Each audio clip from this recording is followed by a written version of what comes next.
Yeah. If I sign. No, I got.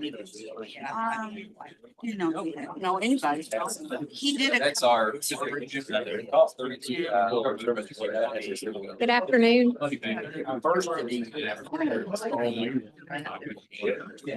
Good afternoon. There we go. There we go. Oh. I heard you there. We will call the January 13th Penny Brown Area Development District Board meeting to order. And first, we will have Judge Jack Whitfield say our pledge, followed by an invocation by Judge Todd Mansfield.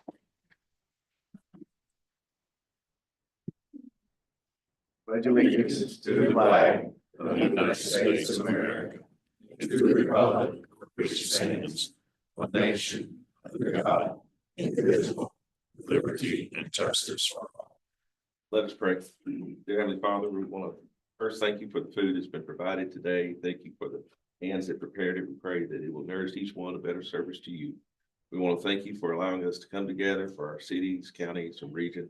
We pray that you will guide us in all the decisions made. Be with those families that have lost homes in California. Be with everyone that are dealing with different tragic events in their lives. We pray that you will bless each one. Give us a great 2025. Be with our country as we go through a transition this week. We pray all blessings upon everyone. In Jesus' name, amen. Amen. Thank you, judges. Next is our approval of the minutes. They were sent out by email, and then they're also in your packet. I need a motion. Second. Move to approve. Thank you, Marcus. All right, thank you, Cody. All right, all in favor? Yes.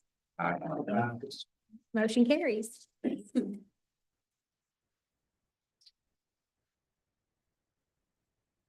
All right, next we have our presentation of our audit from Jamie Peterson from Calhoun and Company.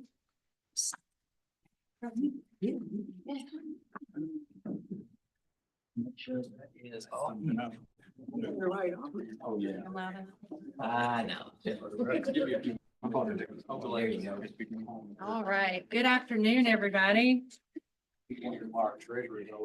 Okay, so does everybody have a copy or access to a copy of the executive summary or can see the PowerPoint? Perfect. So for FY24, can everybody hear me? In the back? Yes. No? Okay, we'll assume so. So for fiscal year ended 6/30/2024, the major program that we tested for compliance was the workforce or WIOA cluster. And that includes the adult, the youth, and the dislocated worker programs. So during the compliance testing, there were no findings or question costs for that program, for the major program or the agency as a whole with the financial testing. So on the first slide, we've got the revenue generated for the year. The total revenue generated was $22,673,425. This is a 16% increase over FY23. The total revenue related to federal grants was almost 7.5 million. That's a 3.5% increase. The state grants went up to almost 12.2 million. That's a 30% increase from FY23. There were other revenues of 2.5 million, and then the remaining 528,000 was composed of various minor revenue streams. All right, on the revenue by program, we have got the aging program, which derives about 80% of the total revenue for the agency. This is up 30% from the prior year. So this is related to three new minor programs, the expansion of the veteran services to the Super Hub, as well as increases in the participant directed services and home delivered meals.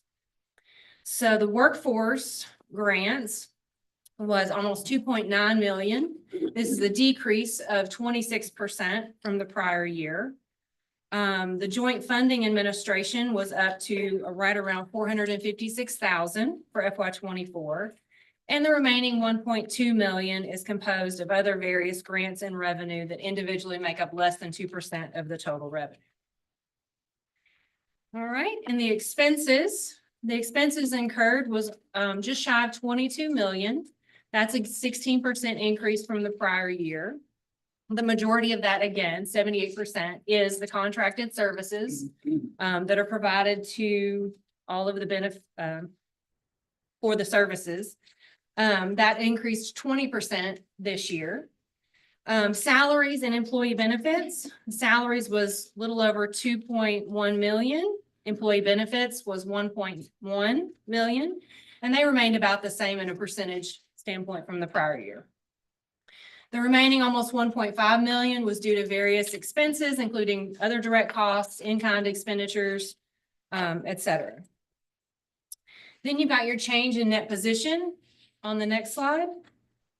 So there was an increase of almost 1.2 million from the prior year.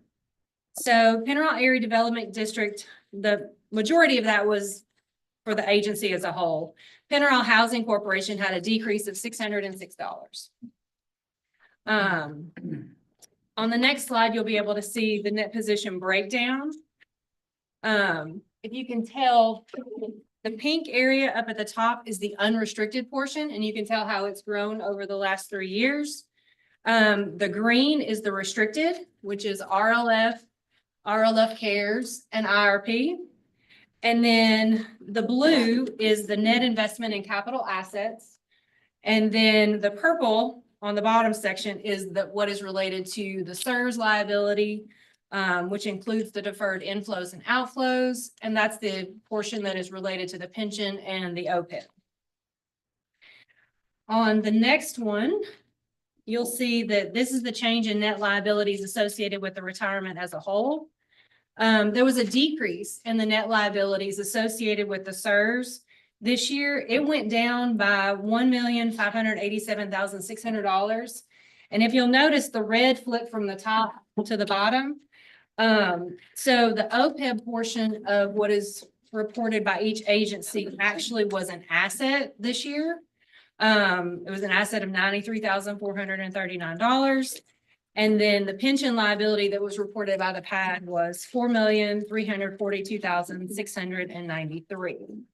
And again, as a reminder, those are just book entries that Frankfurt provides or the KPPA provides each year that have to be reported on any agency's books that are in the retirement system. So, any questions? Okay. Thank you. Okay, thank you, Jamie. We need a motion to approve the audit. Thank you, Judge. And a second? Thank you, Judge. All in favor? Aye. Any opposed? All right, motion carries.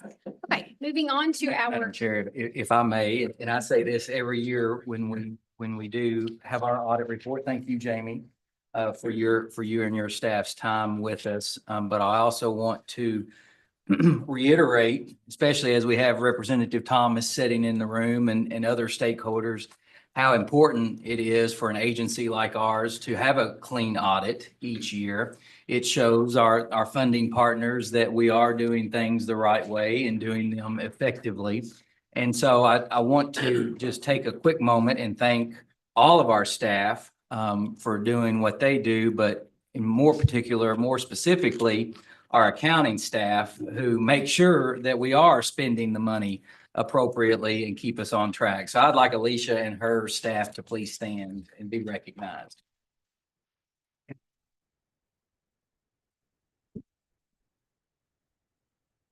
So, thank you, Madam. you're welcome. Okay, moving on to our federal and state reports. First, we have Jason Hassert with Senator Rand Paul's office.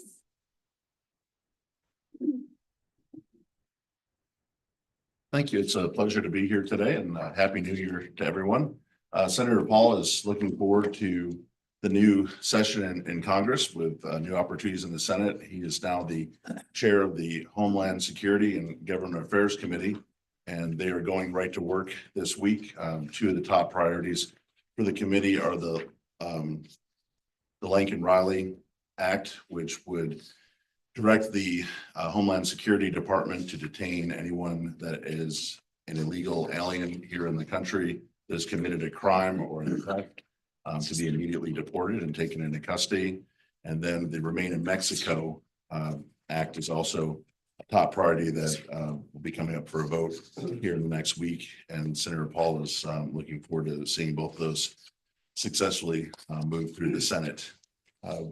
The other thing that Senator Paul would ask, if anyone has any grants or needs that you have in your communities coming up this year, we have a full-time staff member that would be willing to talk with you and see ways that he can support that.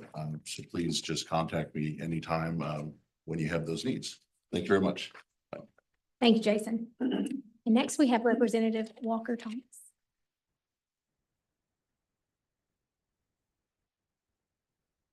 We got a new year here. Appreciate it. We are on our short session. Many of you all know, so it's only 30 days. We've already completed our first part of it, which was 4 days.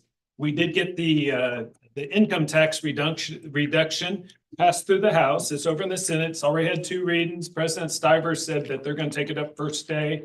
So in 2026, January 2026, our income tax rate should go from 4% to 3.5%. And right now, y'all see a lot of the figures out there. It looks like we're on budget. Maybe we can make another trigger and try to get to 3 over the years. There's some reshuffling in some of the committees. Many of you all know I've chaired Veterans Military Affairs for about 5 years now. I'm still on the committee, but I've switched to something that's going to be dear to y'all's hearts. I am Public Pension Oversight Board. So I am sharing that with Senator Higdon. So a lot of those issues will go through that committee. But that also puts me on A&R too. So I'm going to be on A&R, Military Affairs, Transportation, and Agriculture, really for the issues that are really key to this area. So look forward to working with y'all. Most of y'all have my number. Feel free to call or text or anything if you have any issues, and be glad to be a lot of y'all's voices in Frankfurt. Representative Thomas, my son asked me to let you know he throws his full support behind the bill that has been filed to lower the age to get their driver's permit.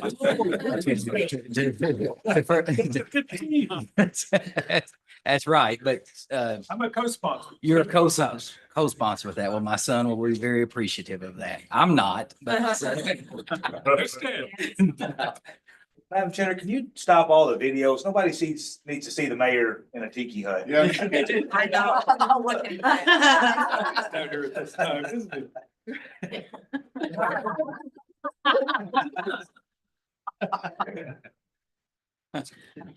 All right. And last but not least, we have Miss Martha Jane King from Governor Bashir's office.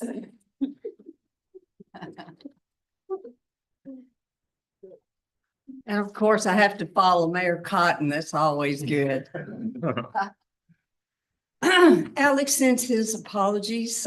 He's out with the governor to get today in the district. Governor Bashir is touring the city of Mayfield Public Works Facility. It's the first public building that's been built back since the tornadoes. After that, Governor Bashir will be in Paducah speaking at the Chamber Luncheon. And then he will tour the Phoenix Paper Mill in Wickliffe. So very short thing I want to tell you is we're going to have the budget workshops again this year, February the 25th in Mayfield, the 26th in Bowling Green, and the 27th in Owensboro. Please attend. They are very helpful. I'm coming too, so they told me I have to go. Anyway, Madam Chair, that's all I have. Thank you. Thank you.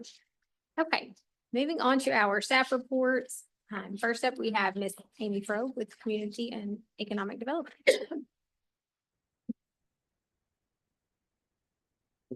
Good afternoon.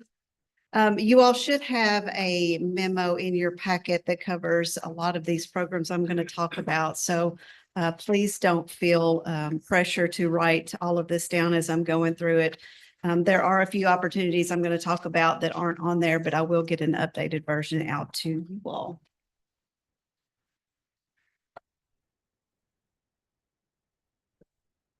So the first program I want to let you all know about that's currently available is the Kentucky Industrial Access and Safety Improvement Program.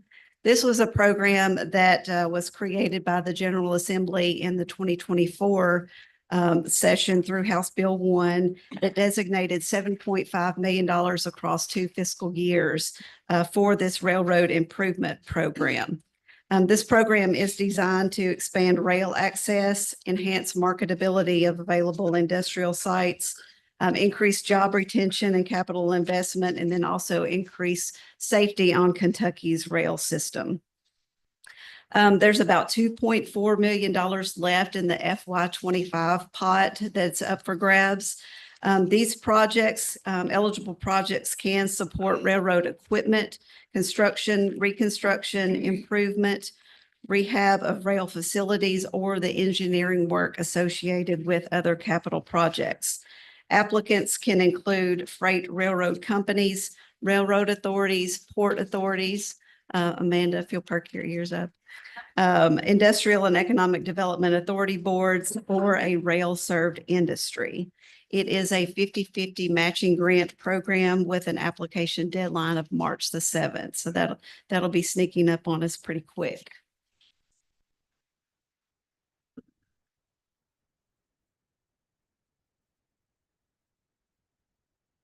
Are you going to move it, Melissa? Okay, thank you. The next couple of opportunities, FEMA has opened up a couple of mitigation opportunities in their Flood Mitigation Assistance, or FMA program, and the Building Resilient Infrastructure and Communities, or what we refer to as their BRIC program. Under FMA, that program provides assistance for measures that reduce or eliminate risk of flood damage to buildings insured under the NFIP, or the National Flood Insurance Program. Those eligible activities are listed there and broken down how much money is associated with each of those categories. Again, I won't go into detail about those, but I'll send out some additional details there for you all to review. There is $600 million available nationally under the FMA program. Similarly, under the BRIC program, this is funds for hazard mitigation activities. Again, in capability and capacity building activities, as well as hazard mitigation projects. There's $750 million available under the BRIC program. These applications do go through the state. They are vetted by our state emergency management office, and those pre-applications are due into the state a week from today. So next Monday, the 20th. Pretty tight turnaround on those. And then after that, they'll be looking for benefit cost information to be turned in by the end of January, with those BCAs completed by mid-February. First application draft due to the state on March 31st, and then FEMA will close their deadline, and the state will roll up the applications from Kentucky to FEMA by April the 18th. Go too many. Can we go back one, Melissa? There we go. Recycling.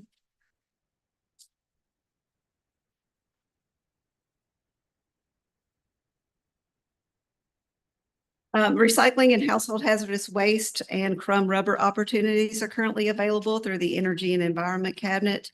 Those opportunities do help you all develop and enhance your current, or if you want to implement new recycling programs, as well as conduct household hazardous waste collection events. The crumb rubber program promotes the use of waste tires in the form of crumb rubber, such as landscaping mulch, poured in place surfacing, park benches, or picnic tables, again, that are created with those waste tires. Both of these opportunities are 75-25 matching grants, with both of those applications being due on April the 1st. Similarly, but with a different type of infrastructure, is the rubber modified asphalt grant through the Energy and Environment Cabinet. These are projects, I know we've had a couple done in Christian County as well as Todd County in the last few years. Projects that promote the benefits of using recycled Kentucky waste tires in the application of asphalt. Eligible activities under this program include either chip seal or asphalt overlay paving. There is a maximum of what you can apply for there as far as square yards is concerned. And then your match would be to apply your traditional chip seal or thin asphalt overlay in your traditional mix in the same equal length as your RMA request. Those applications will also be due on April the 1st. For our 911 boards, the Kentucky 911 Services Board application is currently available. This is for equipment that supports NG or next generation 911 guidelines. This can include geospatial and mapping projects, as well as new and improved PSAP support equipment or host and remote projects. There is not a match requirement for this program, but it is highly encouraged. Those applications will open up this week on the 17th with a soft deadline mid-March for that program operator to review those applications, and then a hard deadline on the application submission also of April the 1st. As you all can see, we're probably going to be pretty busy between now and the 1st of April. Couple of other opportunities as far as recreation projects are concerned, the Land and Water Conservation Fund, again, and Recreational Trails Program Fund. These are two of our annual programs that you all do take advantage of to develop your public outdoor recreation facilities. And that's for both playgrounds, parks, and walking trails, both motorized and non-motorized. The minimum applications on these are 25,000 with a maximum application of 250,000. The Land and Water Conservation Fund is a 50-50 matching reimbursement grant. And then the Recreational Trails Program is an 80-20 matching reimbursement. Both of those applications will be due to DLG by May the 31st of this year. Just a reminder on both of these programs, if you do put any of this money into your parks or your trails, these do require a deed restriction to be associated with that land that these programs put money into. DRA this past week currently opened a couple of their programs for new applications.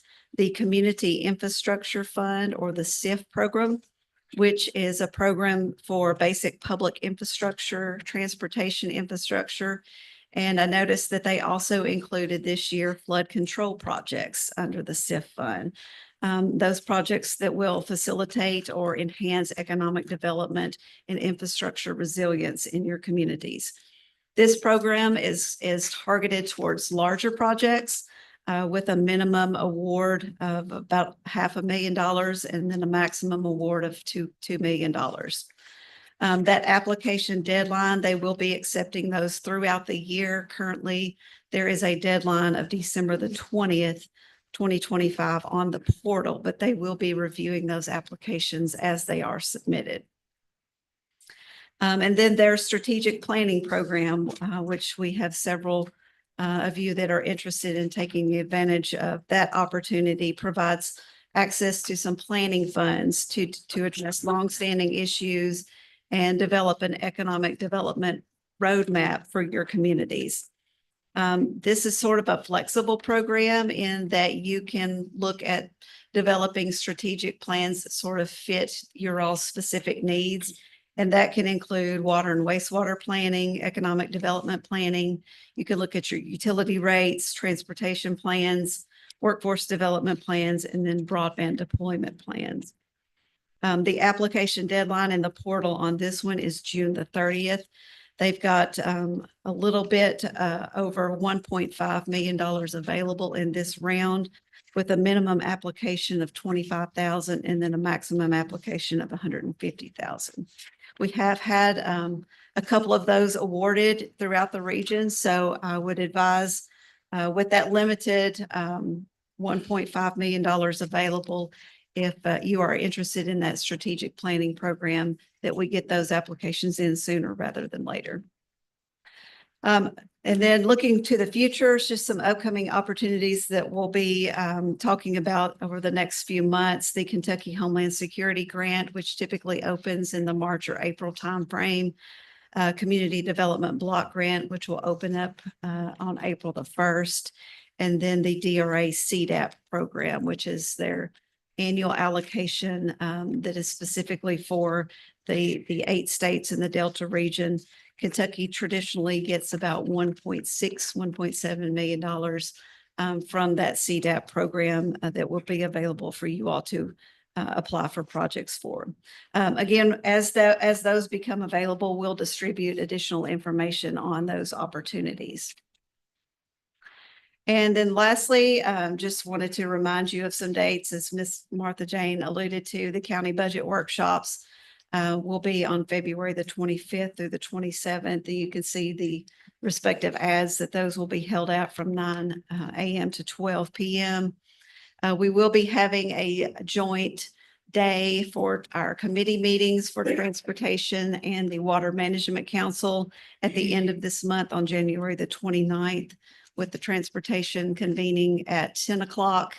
And then will be followed by the Water Management Council that afternoon at 1 p.m. Also in your packet, you should have a summary of the projects that were submitted to the clearinghouse this month. Those have been distributed to the board members in those respective counties, but if anyone has any additional comments or suggestions regarding those projects, please get those to us and we'll get those forwarded on to DLG.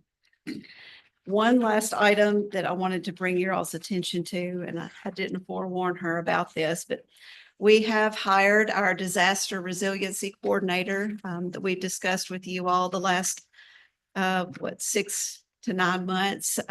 We received a grant from the Economic Development Administration to hire a disaster resiliency coordinator, as well as purchase some drone units for our emergency management officers. So Jamie Embry, hopefully, Jamie, if you will stand, hopefully she's been in contact or has reached out to the majority of you all, but she will be on our staff to serve as a liaison for you all in all disaster related response and planning activities. So please help me welcome Jamie to our team.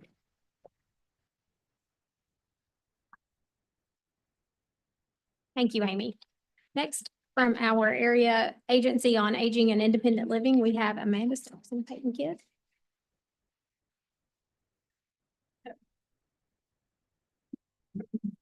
Good afternoon. I have just a few updates for you all today. Our Older Americans Act Performance System Report. This is an annual collection of detailed information regarding our Older Americans Act programs. We submitted our report after a lot of work put into that on January the 6th. Dale will then collect all 15 reports from the ads across the state and compile into a statewide report that will be submitted to the Administration for Community Living for their review. This helps to impact what federal funding we will receive in future years. So we just wanted to make you all aware of that report submission. And this was also our first time submitting that report through our new data system, our MonaMe. That was our first trial run with that. And so that was a successful report. As far as our FY25 Dale annual monitoring, we have received notice from the Department for Aging and Independent Living that they will be here on site on March the 26th. The significance of that is this will be the first time all of the Dale staff members will be here to monitor in person together since prior to the COVID-19 pandemic start. So they'll be looking at our nutrition services, our in-home programs, all of our state and federal funded services, as well as the services provided through our senior centers, our national caregiver program, as well as our Kentucky Caregiver Program for grandparents raising grandchildren, and our Aging and Disability Resource Center. So that will involve several Dale staff members being here on site and at least one or more senior centers that day as well. Next up, just a couple technology updates. I had spoke previously about our MonaMe data system. That system launched back at the end of September. We are continuing to utilize that system. We're learning more features of it. We've done additional trainings with our senior centers and their staff to help with their comfort level of it. And we also just received notice last Friday that we will be involved in the testing of an advanced reporting feature where we will learn how to do more customized reports so that when you all reach out to us needing very specific detailed information in the future, we'll be able to generate that ourselves and provide that info through this new data system for you all. And last on my updates is My Senior Center. This is the system so far that we have launched in Christian County and Trigg County. The picture here of the touchscreen monitor is actually the one in Christian County Senior Center. That launched, and with that, individuals that come into the senior center have a key tag that they can use to sign in for congregate meals or other activities for that day. They can also reserve meals or activities upcoming on the schedule that they plan to participate in. This helped to eliminate traditional sign-in sheets. So they have piloted this for us the last few months. And later this month, on the 15th and the 21st, our other 7 senior centers across the counties will be doing training to launch this program in February for our 7 other counties. So that program has been really beneficial in transferring that data from the My Senior Center system into MonaMe as well. It's helped to cut down on the amount of staff time that's involved in that data entry for all those individuals that come into the senior center for those activities. So that's been really beneficial, and we're excited to expand that into our other 7 counties. All right, I will pass it along to Peyton Kidd.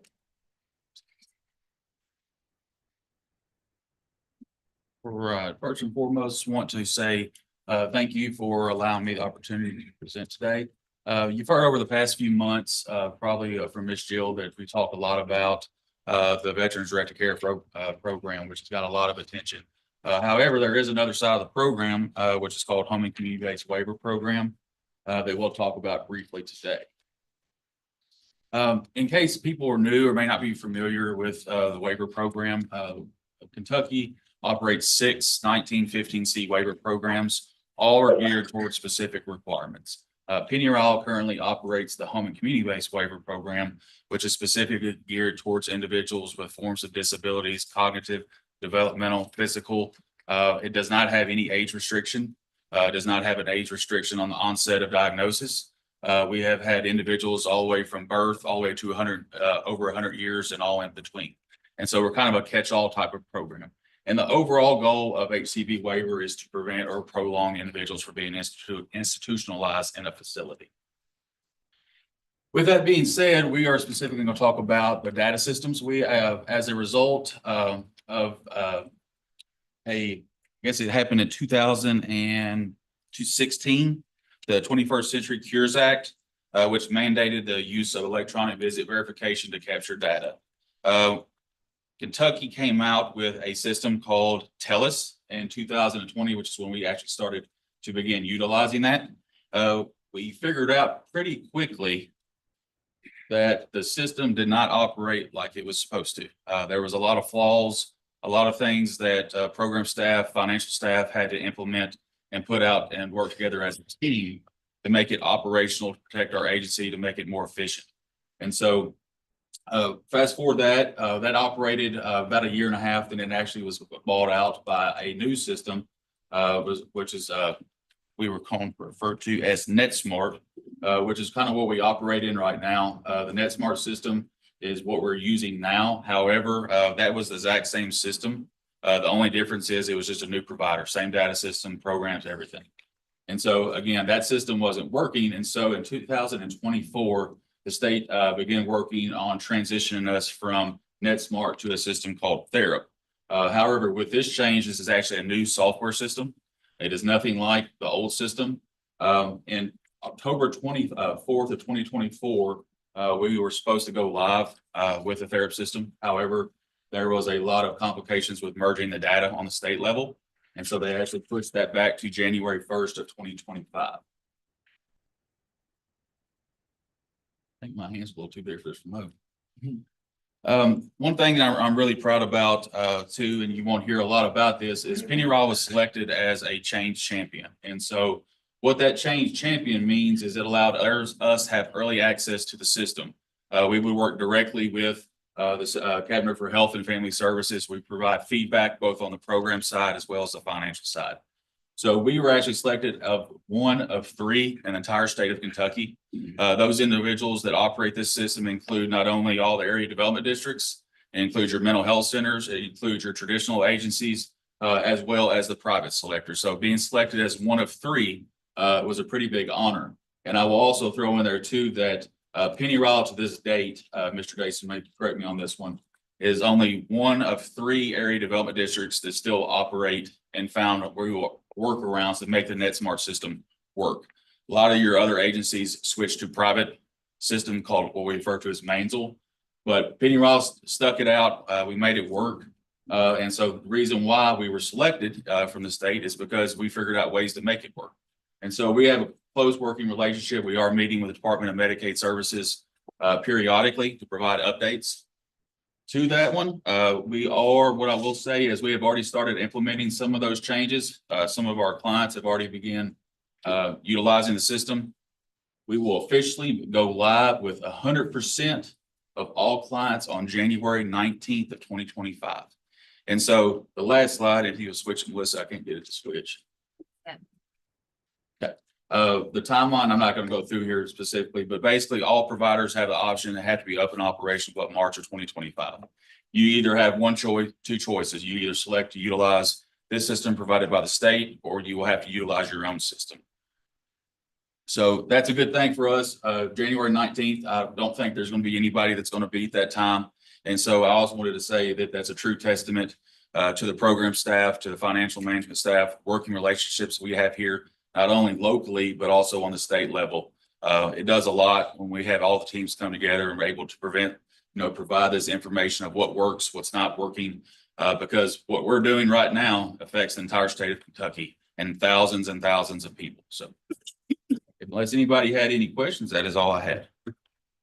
Madam Chair, if I may, while Peyton is sitting down, I did want to draw your attention. We talk a lot around here about return on investment. And in your packet, he was talking about the PDS program or the waiver program.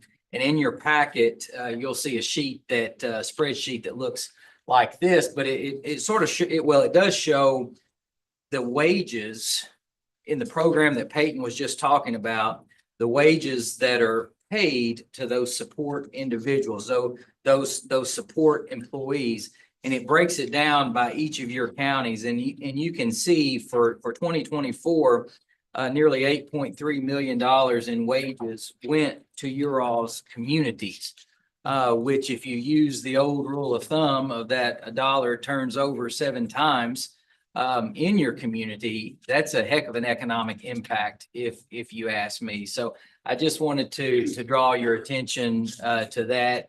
We do put that report in, I believe, at least quarterly, Alicia. So you all can see what the wages are that are going out for this program. And also we will sometimes provide sort of what those of you all that have occupational taxes, the amount of occupational taxes that your community is receiving because of this program. So just wanted to make you aware of what that return on investment is. Thank you. Next, we have Sheila Clark with the West Kentucky Workforce. Thank you, Madam Chairman. Maybe you can hear me better. One of the things I did want to mention is a month or so ago, we were talking a lot about reauthorization of the WIOA Workforce Innovation and Opportunity Act. But that did not occur as Congress was rushing to try to get the continuing resolution in place. And so that puts us at a moderate amount of jeopardy by the fact that we have a law that has not been reauthorized in the 5-year time period.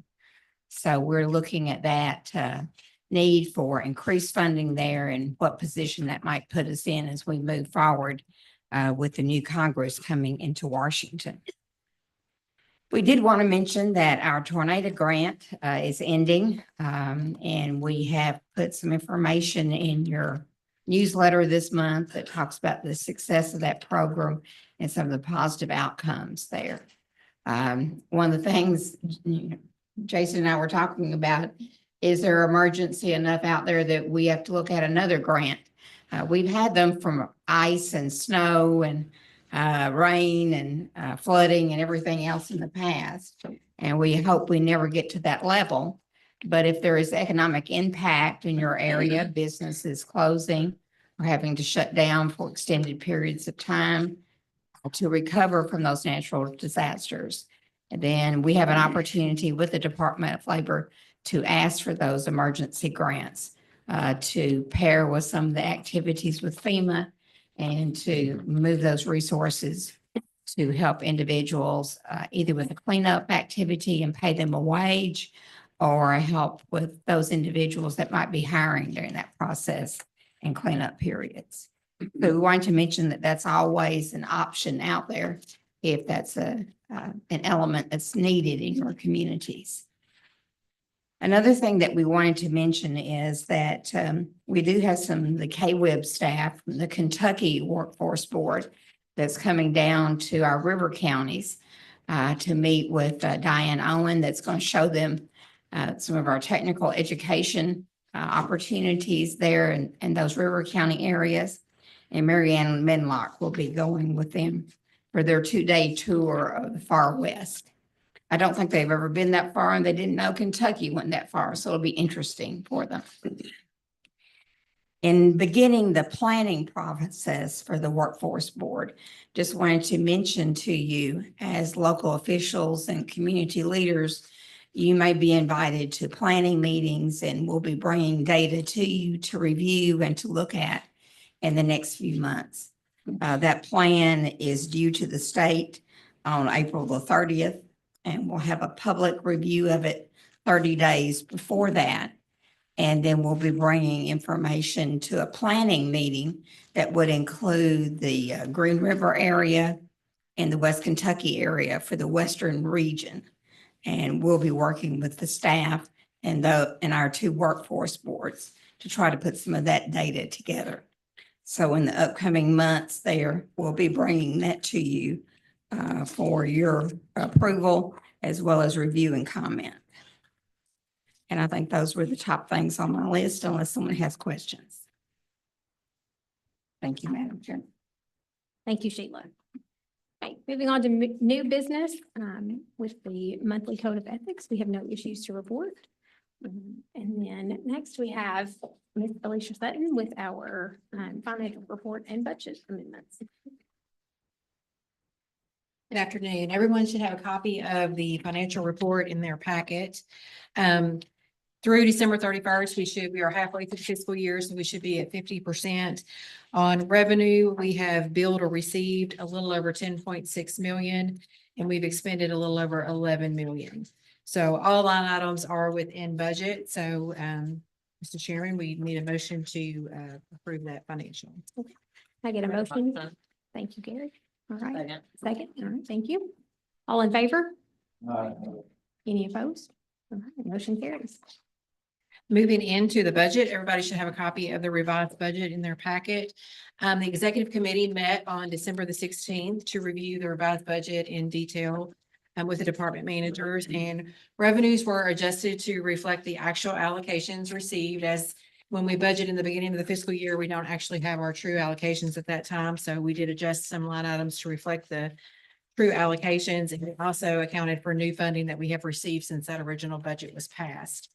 So with these adjustments, we have an overall budget increase of approximately $3,982,675, with $3,700,109 reflected in the service budget and $282,566 in the operating budget.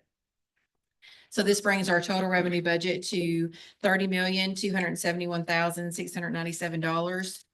With $24,017,628 in services and $6,254,069 in our operating budget. So if we move into expenditures, personnel expenditures have decreased by $64,397. And this does reflect the adjustment of our family caregiver coordinator position that was absorbed by one of our full-time positions. And we've also had some staff opt out of health insurance coverage, and that is the reason for the decrease in the benefit line item. Operating expenditures were increased by $4,005,109. 14,000 of that was due to a clerical error when calculating the janitorial services. So we have aligned that line item to the actual expenses that's expected for the fiscal year. The $3,988,100 increase in contracts, as Peyton mentioned, the Veterans Directed Care Program has taken off with our Super Hub. And that line item, majority of that increase is due to account for the services that we are providing to those veterans. $3,000 was increased in the miscellaneous line item, and that was to account for the services provided by the Hannah Resource Group. They did an assessment of our HR responsibilities. So the overall increase of expenditures was in the amount of $3,940,712 to bring our total budgeted expenditures for fiscal year 25 to $29,372,806. If there are any questions, I'll be glad to address those. If not, we'll need a motion to approve. All right, can I get a motion? To approve. I'll make a motion. Thank you. Second. All in favor? Any opposed? Motion carries. Okay. And next we have Jason. All right, well, thank you, Madam Chair. Before I get too far into my report, I did want to officially welcome Judge Michael Williams from Livingston County to the board. I know that many of you all have already had an opportunity to meet him and know him, but Judge, I just wanted to say welcome to our board. From what I've seen already, you've hit the ground running, and I know Livingston County's in good hands. So let's give him a big welcome to the board.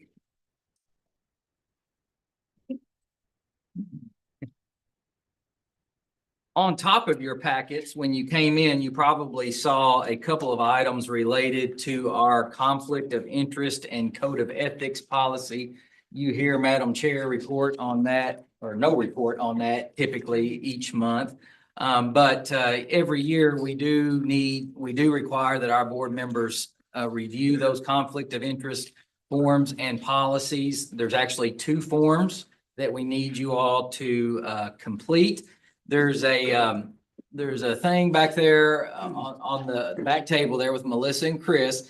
If before you leave, if you could put those conflict of interest forms there, we would very much appreciate it. If not, Melissa will hound you and get you, and we'll send a lot of emails to you. So if you don't mind to go ahead and do that for us. And if you have any questions, you can reach out to me or Melissa about those. If you had been watching the Paducah news last week or friends with Judge Smith on Facebook or Mayor Green of Eddyville, you saw the situation that occurred in Eddyville, possibly as a result of the weather that we had, not this past weekend, but the weekend before. And wanted to give just an opportunity for Judge Smith, if she'd like to give just a little update of what's going on. I know that this situation hasn't necessarily impacted some of you, but I know some of you are following it closely just due to the fact of where your intake systems may be. So, Judge, if you want to share a little bit about, by the way, you've done an excellent job. You and the mayor have done a wonderful job getting through this. Melissa, I'll be bringing up a PowerPoint. Some of the entities that it actually potentially could affect would have been the city of Catawba's intake and then Crittenden and Livingston's intake, but I think they were like 14.5 miles downriver. So what you're seeing with the yellow arrow is actually the city of Eddyville's sewer treatment plant.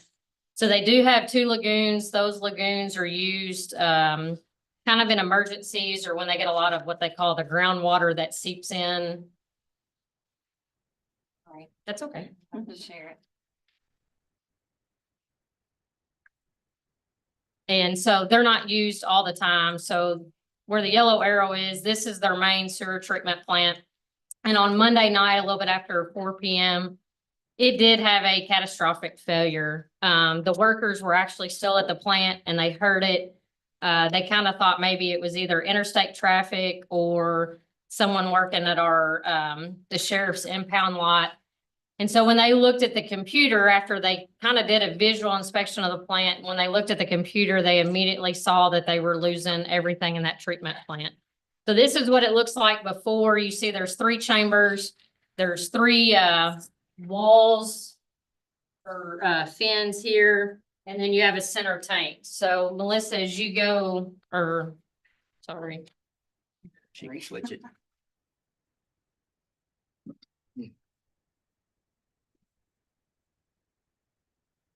That's right. So when it actually failed, the red arrow, that would have been the flow of the water downhill. Now this is partially treated sewer. So it is treated in that tank. And then again, it's partially treated as it comes downhill. It can come downhill, potentially enter Hammond Creek. Hammond Creek then flows to a pipe that leads into Lake Barkley. So the next one. And you can see where the Catawba water intake there is. It's actually in a bay. And so it would have to come out, and then the dams would not have to be, Barkley and Kentucky would not have to be open for the water to stay stagnant. But both of those were open, and so the water was moving. So it'd be a little bit hard for it to actually get into that bay where the city of Catawba is. The next. This is when, in those 3 arms that I showed you, when they broke loose, it pulled from the exterior wall, and this is what we saw. Next. There it is, next. And another one, next. All right, so here is a overview. So that center circle that you saw, that's now what that center circle looks like. I think there's a couple more, Amy or Melissa. Again, that's what it looks like. Now here's an overview of it. So that center circle is gone. Structural engineers have been out for the city of Eddyville. Their actual wastewater engineer has also been out. And there it is again. They have no idea why it did what it did. A lot of factors play into it. And so this doesn't affect just the city of Eddyville. It actually also affects the city of Fredonia out of Caldwell County, because they take all of their sewer, the West Kentucky Correctional Complex, Lyon County residents. And so this is a big issue. Immediately getting on board. They're looking to apply for some KIA funding for the emergency waters grant. And they are working all these white roofs that you see in like that blue trailer is actually Blue Tank. That's an emergency operation that comes in, and they're basically setting up a temporary sewer plant operation until a determination can be made as to whether they fix that or if they have to build new. And so that's what they're currently working through right now, and that's where it stands. They had the lagoons, they had like 3 feet left in the lagoon before it got to where it was gonna overflow. So about the first 48 hours was a little stressful, but they've drained it down now, and those blue tanks are doing what they're supposed to do and discharging accordingly. EPA or Division of Waste Management, Division of Water, all from the Energy and Environment Cabinet are there, and that's where we sit. How far from the prison is all this? So the prison in the Kentucky State Penitentiary is upstream. The city of Eddyville's intake is upstream. City of Princeton is upstream. Lake Barkley is upstream. Everything's flowing downhill. Nothing should be going backwards. That's a good thing. And I mean, city of Catawba tested within normal limits. So Division of Water notified everybody that night, and I stood with the mayor and all the respective agency heads or governmental heads that night as well to make sure they were aware. Sounds like you handled it very well. Well, thank you. I tried. How old is that facility? That facility was built in 2003. Really? That's in terms of useful life, it's very young. Yeah. That's what I was You, gonna say. you wouldn't expect that to happen. So that, he said the structural engineer told the city that day on Tuesday that it could take hundreds of thousands of dollars and up to a year for them to determine a exact cause.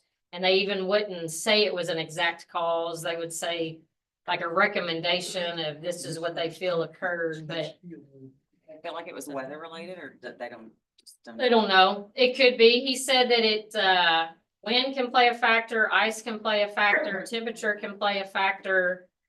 Rainwater, snow can play a factor because the levels are constantly changing. So like two of the chambers, I think, their superintendent said had like 20 or 12 to 20 feet in them, but as the water's being treated, this one comes down and this one goes up but when that inner one collapsed, I think it was about 12 foot all the way across. And he initially thought like 400,000 went out. Now he's retracting that a little bit. But I mean, unless you were standing there, to me, it's like a swimming pool. You know, if a swimming pool wall gives way, that's what was running down that hill. Yeah. So. Any other questions? Just pray for them. They got a lot of decisions to make. Crappy situation. Yes, it was. I hate to make light of it, but we were hoping Judge Smith would stand out front in a Cousin Eddie outfit, holding a sewer pipe, you know. Well, that was Mayor Green. That's what we were trying to get him to do. Thank you, Judge, for that update. And I know several in this room had reached out to you, had reached out to Judge Smith and to the mayor to offer support. And that's what we do. And that's what's wonderful about our region is that we're going to help folks out when they need it. So I'll just say a word of appreciation to all those that did reach out and want to provide assistance, however they might be able to. Speaking of seeking resources for various projects across the region, in your packet, you will find a flyer about Area Development District Day that will be happening in Frankfurt on February the 13th, next month, Thursday. This is the day after the CAECO reception, which will take place on February the 12th. And then later in the evening on February the 13th is West Kentucky Thank You Night. So a lot of things going on in Frankfurt as it pertains to folks like us during that week. So we will be hosting a lunch on February the 13th for our legislators and for anybody who would like to go up to Frankfurt and advocate on behalf of obviously your communities, but also the area development districts. Any of our board members that would like to attend, let Melissa know so we can have somewhat of a head count for lunch. But we also have a block of rooms at the Hampton Inn that we can provide to our board members as well. So February the 13th, our lunch is from 11:30 to 1, but feel free to try to schedule meetings with your legislators during that day. We'll have lunch tickets the closer we get to the event, and I'll hand those out to those of you all that are attending. Any questions about that? All right, the next thing I'm just a tad bit embarrassed about. I have a little plaque here that we need to give. Judge Newcomb served as our chair of this board from July 2020 to 2022, July 2022, and we failed to get him his plaque. I was going to say it'd been in Melissa's office since then, but it's actually been in my office. And I'm going to blame our little move around that we had to do on it. No, I forgot, Judge. I'm sorry. But here's your plaque for.